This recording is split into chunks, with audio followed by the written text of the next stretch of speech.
Thank you, Mr. President and colleagues.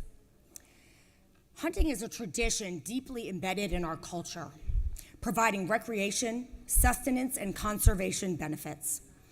However, one of the most critical aspects of hunting is safety.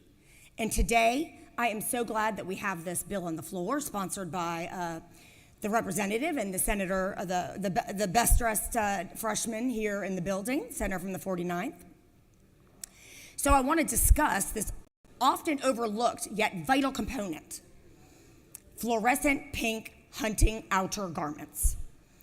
While many hunters traditionally opt for camouflage or fluorescent orange, recent changes, such as we are considering today, are going to authorize the use of fluorescent pink as an equally effective option for maintaining safety in the field.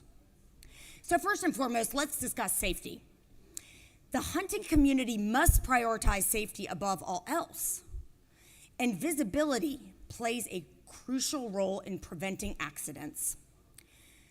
Traditional camouflage, while effective for concealing hunters from game, also makes them difficult to see by other hunters. This, colleagues, is where fluorescent pink garments can make a significant difference. In House Bill 167, hunters pursuing deer, bear, and even feral hogs during firearm season must wear at least 500 square inches of daylight fluorescent orange or fluorescent pink material above the waistline, including optional head coverings. This requirement is essential because studies show that wearing bright, highly visible colors dramatically reduces the risk of hunting accidents. The introduction today of fluorescent pink gives hunters an additional option while maintaining the same level of safety as the long-standing use of fluorescent orange. Fluorescent pink is an excellent choice because it's for many reasons. One is that it contrasts well against the natural backgrounds, making it easier for fellow hunters to spot one another in dense woods, open fields, and other varied terrains. Accidental shootings are an unfortunate reality in hunting at times, but by adhering to the visibility requirements, like those outlined in our existing code and in House Bill 167, we can significantly reduce these incidents and ensure safer hunting experiences for all. Beyond the laws that we are passing, fluorescent pink offers superior visibility in diverse hunting environments. Whether you're navigating thick forests, traversing open plains, or hunting in snowy conditions, the high contrast nature of fluorescent pink ensures hunters remain clearly visible to one another.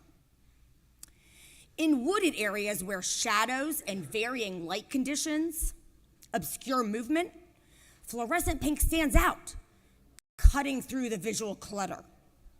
Similarly, in snow-covered regions, we don't have that many, but this is a good edification, good facts for y'all to be aware of. The high contrast nature of fluorescent pink ensures hunters, even in snowy conditions, remain clearly visible to one another. In wooded areas where shadows and varying light conditions cause problems, this is where fluorescent pink really makes a difference. The goal is to remain highly visible even at a distance, to be seen by fellow hunters while still remaining effective in the field, and fluorescent pink meets those criteria, offering this dual benefit. Colleagues, the benefits of fluorescent pink hunting gear extend beyond just safety.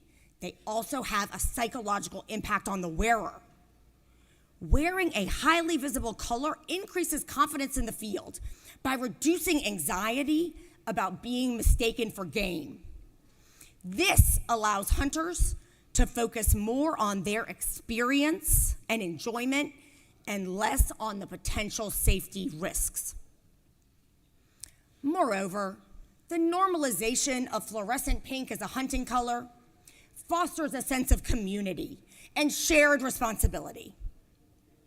Hunters who choose to wear pink can be seen as advocates for safety, setting an example for others and reinforcing the importance of high visibility hunting apparel. Another critical aspect of this legislation and adopting fluorescent pink is the opportunity to break outdated stereotypes within the hunting community. Historically, hunting gear has been dominated by darker, more muted colors, typically associated with traditional gender roles. But by embracing fluorescent pink, we challenge these notions and promote inclusivity in the sport.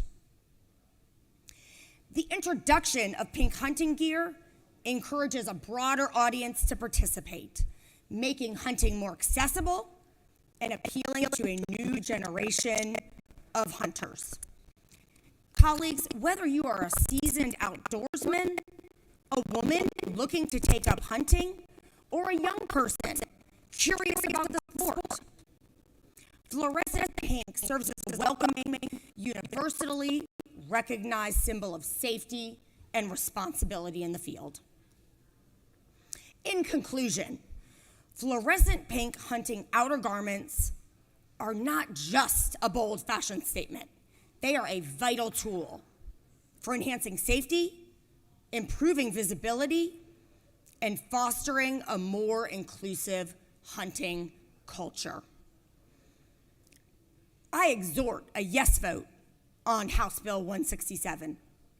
In passing this, we and our state of Georgia will take a significant step forward in allowing hunters the choice between fluorescent orange and fluorescent pink, both of which ensure a safer hunting environment for all.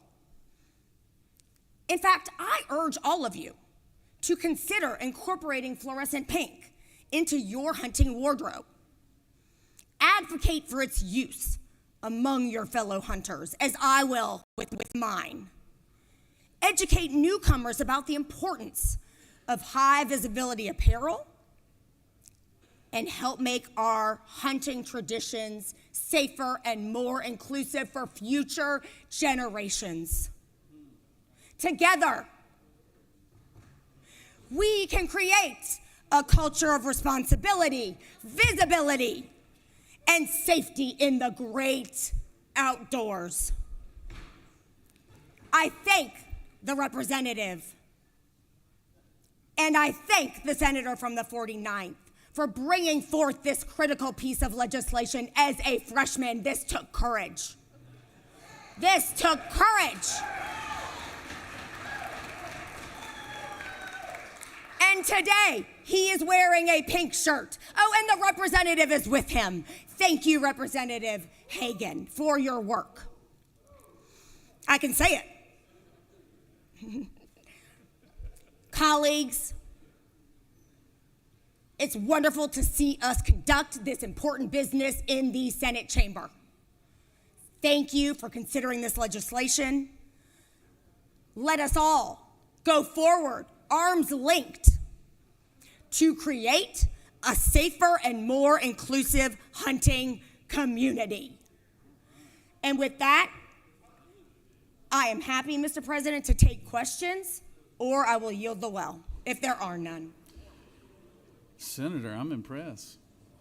I never knew you were so passionate. Yeah. You did. Well, you know, Mr. President, it is Women's History Month, and today is the Legislative Women's Caucus Yellow Rose ceremony. So I was feeling a little bit fiery about this inclusion of pink, but I am happy to answer questions. You do have a few. All right, then. Delightful. I mean, it's very important, so I'm glad to see that. I recognize the senator from the 41st.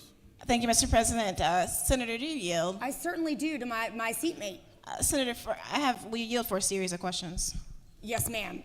Thank you. My first question is, in light of the fact that it is Yellow Rose Day, would you be interested in an amendment that would include fluorescent yellow to this list of choices for folks?